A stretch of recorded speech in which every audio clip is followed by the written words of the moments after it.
Don, in your book, Every School, One Citizen's Guide to Transforming Education, you talk about early childhood and brain development.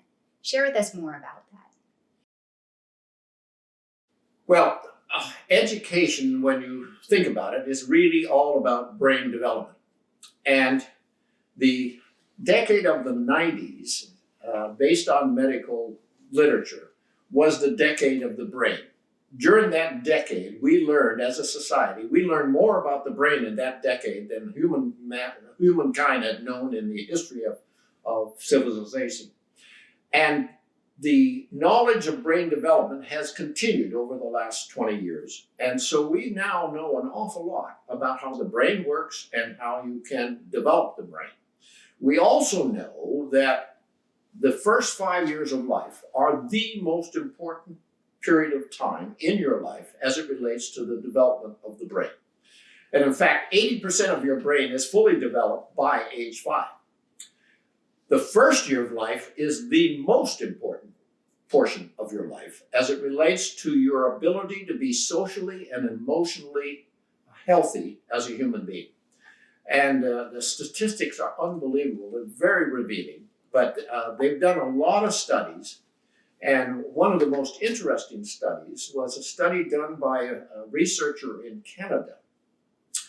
And this lady had studied 100 Canadian families who had adopted babies from the same orphanage in Bulgaria in the same year. And she has studied these children for now almost 30 years, I believe. And what she found was that if a family adopted a child prior to 6 months of age, they had virtually no problem socially or emotionally with that child in their adult and teenage years.